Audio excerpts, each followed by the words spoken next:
BJP Gujarat की सत्ता में 27 साल से काबिज है। ऐसे में अगर प्रधानमंत्री मोदी और 25 साल मांग रहे हैं तो यह सवाल जरूरी हो जाता है कि बीते 25 साल में गुजरात को क्या मिला।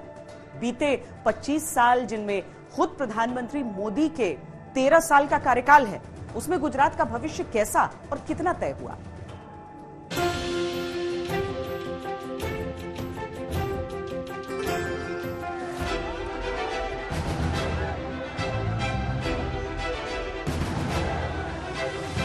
प्रधानमंत्री मोदी ने चुनाव प्रचार के दौरान गुजरात में बनाव्यू 6 का नारा एक ऐसी रणनीति के तहत दिया जो मैं भी चौकीदार वाले नारे की तरह जन भागीदारी से जुड़ गया।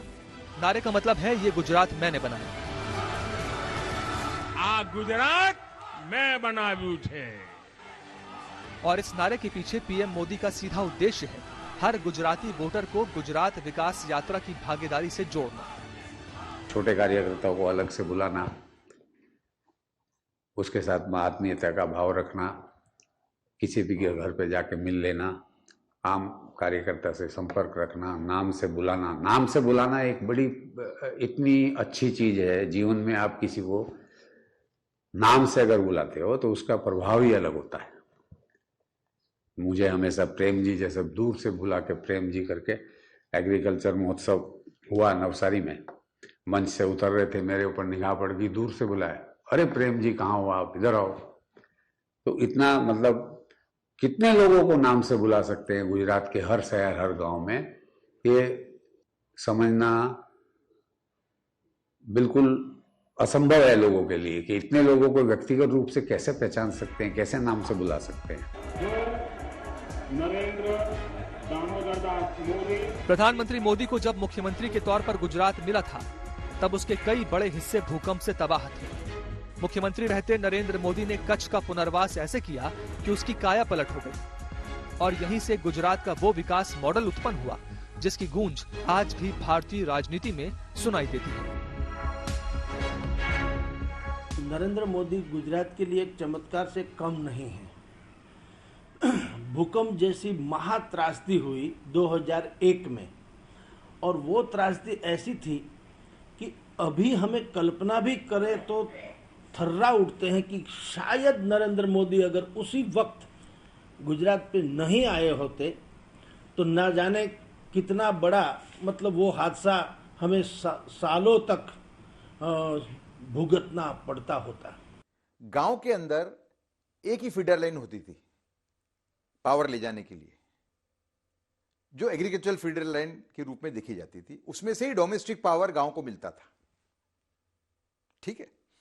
और एग्रीकल्चर पावर का जो यूज है वो डोमेस्टिक पावर से कई गुना ज्यादा है। तो एक शॉर्टेज तो थी पावर की, तो जो पावर कट जो एग्रीकल्चरल लाइन को लगता था वो ऑटोमेटिकली डोमेस्टिक वालों को भी लागू पड़ जाता था। तो इसका उपाय क्या था?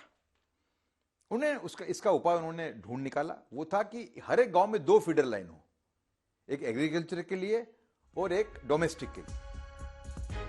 नरेंद्र मोदी के मुख्यमंत्री रहते साल 2005-2006 में गुजरात में रिकॉर्ड ग्रोथ रेट दर्ज हुई थी जो 15% के करीब थी। इस समय 3 बेहतरीन ग्रोथ रेट वाले राज्यों पर ध्यान दें तो महाराष्ट्र की ग्रोथ रेट 10.75%, तमिलनाडु की 10.27% और बिहार की 11.42% थी। कहा जाता है कि बिहार की ग्रोथ रेट बेहद निचले स्तर पर थी, इसलिए 11.42% की ग्रोथ रेट स्वाभाविक थी, जबकि महाराष्ट्र और तमिलनाडु जैसे राज्य लंबे समय से विकसित राज्यों में गिने जाते रहते थे। मोदी के मुख्यमंत्री काल में अपनाई गई आर्थिक नीति को मोदी नॉमिक्स के नाम से पुकारा जाने लगा। वो उनकी ऐसी एक सोच थी कि क्या नया कर सके। कच्छ को खड़ा करने में उनका बहुत ही बड़ा महत्वपूर्ण योगदान रहा है। वहां पे कैसी एक पूरी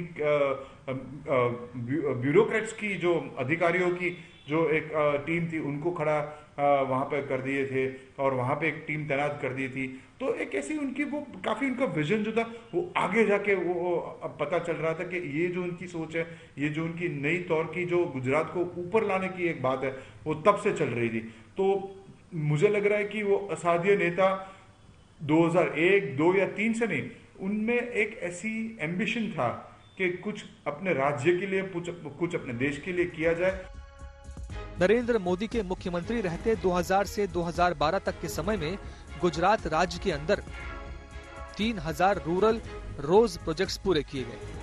2004-5 से 2013-14 के बीच गुजरात में बिजली प्रत्येक व्यक्ति की खपत से 41% अधिक हुई। 2000 से 2010 के बीच जीएसडीपी 9.8% थी, जबकि तब देश के लिए ये आंकड़ा 7.7% था। मुख्यमंत्री रहते नरेंद्र मोदी के सामने सबसे बड़ी चुनौती सौराष्ट्र, कच्छ और उत्तरी गुजरात के लोगों तक पानी पहुंचाना था। इसके लिए सरदार सरोवर बांध की ऊंचाई और नर्मदा बचाओ आंदोलन के रूप में बड़ी चुनौतियां उनके सामने रहीं। आज भी इन चुनौतियों का जिक्र वो करना नहीं भूलते। पंडित नेहरूए सरदार सरोवर ડેમનો શિલાન્યાસ કર્યો હતો અને આ નરેન્દ્ર મોદી આઈને એનું ઉદ્ઘાટન કર્યું। તમે વિચાર કરો કેટલા રૂપિયા ને કેટલો ટાઈમ બરબાદ થયો અને કેવા કેવા લોકોએ આ નર્મદાને આડે આયા હતા। તમે જોયું હશે ગઈકાલે છાપામાં એક ફોટો છપાણો હતો। એક નેતા કોંગ્રેસ પાર્ટીના કયા મોઢે તમારી પાસે વોટ માંગવા આવે ત્યારે પૂછજો, તમે પૂછો લે ભાઈઓ, આ કોંગ્રેસ વાળાને પૂછો। હું એક સવાલ કહું, તમે પૂછશો। Global Trust has gained its momentum.